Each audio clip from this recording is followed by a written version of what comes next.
ലോകപ്രശസ്തമായ ആറ്റുകാൽ ഭഗവതി ക്ഷേത്രത്തിൽ ഇന്നാണ് പൊങ്കാല. കരമനയാറിന്റെയും കിള്ളിയാറിന്റെയും സംഗമസ്ഥാനത്തുള്ള ക്ഷേത്രത്തിൽ പൊങ്കാലയർപ്പിക്കാൻ ലക്ഷക്കണക്കിന് സ്ത്രീകളാണ് എത്തുക. സ്ത്രീകളുടെ ശബരിമല എന്നാണ് ആറ്റുകാൽ ഭഗവതി ക്ഷേത്രം അറിയപ്പെടുന്നത്.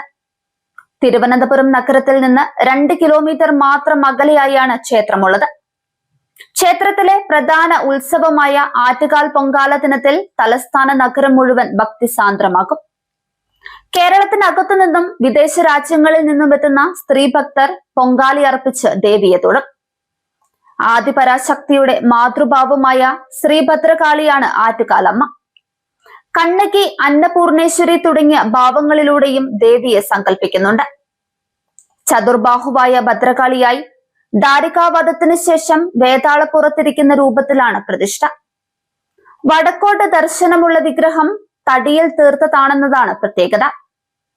ആറ്റുകാൽ പ്രദേശത്തെ പ്രമുഖ തറവാടായ മുല്ലവീട്ടിൽ തറവാടുമായി ബന്ധപ്പെട്ടാണ് ക്ഷേത്രത്തിന്റെ ഐതിഹ്യം. കിള്ളിയാറ്റിൽ കുളിക്കുമ്പോൾ ഒരു ബാലികയെ കണ്ട കാരണവർ അവളെ അക്കരെ എത്തിച്ച് ഭവനത്തിലേക്ക് കൂട്ടിക്കൊണ്ടുപോയെങ്കിലും ഭക്ഷണം തയ്യാറാക്കുന്നതിനിടെ ബാലിക അപ്രത്യക്ഷയായി. പിന്നീട് സ്വപ്നത്തിൽ പ്രത്യക്ഷപ്പെട്ട ബാലിക താൻ ആദിപരാശക്തിയാണെന്നും അടയാളപ്പെടുത്തുന്ന സ്ഥലത്ത് കുടിയിരുത്തണമെന്നും കാരണവരോട് ആവശ്യപ്പെട്ടു. തുടർന്ന് ദേവി തൃശൂലത്താൽ രേഖപ്പെടുത്തിയ സ്ഥലത്ത് ക്ഷേത്രം പണിതുവെന്നാണ് വിശ്വാസം. കുംഭമാസത്തിലെ കാർത്തിക നാളിൽ ആരംഭിച്ച് 10 ദിവസം നീളുന്നതാണ് ആറ്റുകാൽ ഉത്സവം. പൂരം നാളും പൗർണമിയും ഒരുമിക്കുന്ന ദിനത്തിലാണ് പൊങ്കാല. മഹിഷാസുര വധത്തിന് ശേഷം ദേവിയെ സ്ത്രീകൾ പൊങ്കാല നിവേദ്യം നൽകി സ്വീകരിച്ചുവെന്നതാണ് ഒരു വിശ്വാസം. കണ്ണകിയുടെ വിജയാഘോഷമായും പൊങ്കാലയെ കണക്കാക്കുന്ന ഐതിഹ്യമുണ്ട്. തന്റെ കണ്ണിൽ നിന്നും പുറപ്പെട്ട അഗ്നിയിൽ മധുര കത്തിച്ചാമ്പലാക്കിയ കണ്ണകിയെ ആശ്വസിപ്പിക്കുന്നതിനായി ജനങ്ങൾ പൊങ്കാല സമർപ്പിച്ചു. അതിന്റെ ഓർമ്മയിലാണ് പൊങ്കാല ഇടുന്നതെന്നാണ് മറ്റൊരു വിശ്വാസം. മഹിഷാസുരനെ വധിച്ച ദേവിയെ ജനങ്ങൾ പൊങ്കാല നൽകി സ്വീകരിച്ചു എന്നതാണ് മറ്റൊരു വിശ്വാസം. അതിന്റെ ഓർമ്മയിൽ ഇവിടെ പൊങ്കാല ആചരിക്കുന്നുവെന്നും പറയുന്നു. പാർവതി ദേവി ഒറ്റക്കാലിൽ നിന്ന് തപസ് ചെയ്തതിന്റെ കഥയും പൊങ്കാല ആഘോഷത്തോടൊപ്പം വിശ്വാസികൾ ചേർത്ത് വായിക്കുന്നുണ്ട്. പൊങ്കാല ദിനത്തിൽ നഗരത്തിന്റെ തെരുവുകളും വീടുകളുടെ മുറ്റങ്ങളും ടെറസുമെല്ലാം പൊങ്കാല അടുപ്പുകളാൽ നിറയും. ഇതേ സമയമാണ് പെയ്ഡ് പാർക്കിങ്ങിന്റെ പേരിൽ ഭക്തരിൽ നിന്ന് അമിത ചാർജ് ഈടാക്കിയ വ്യക്തിക്കെതിരെ മേയർ നടപടിയെടുത്തിരിക്കുന്നത്.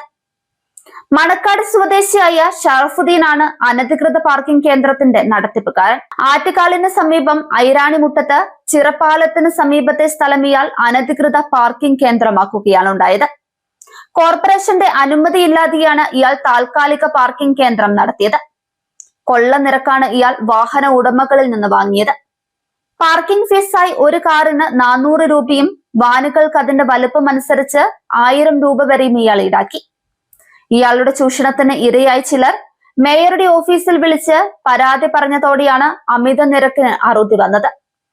പരാതി ലഭിച്ച ഉടനെ തന്നെ മേയർ വി രാജേഷ് സ്ഥലത്തെത്തി വാഹന ഉടമകളുമായി സംസാരിച്ചു.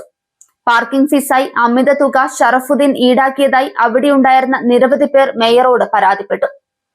അമിത തുക രേഖപ്പെടുത്തിയ രസീതും അവർ മേയർക്ക് കൈമാറി.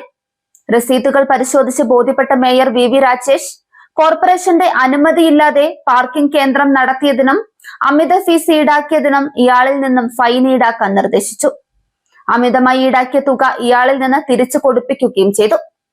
ഓട്ടോറിക്ഷയ്ക്ക് 50 രൂപയും കാറിന് 75 രൂപയുമാണ് കോർപ്പറേഷന്റെ അംഗീകൃത ഫീസ്.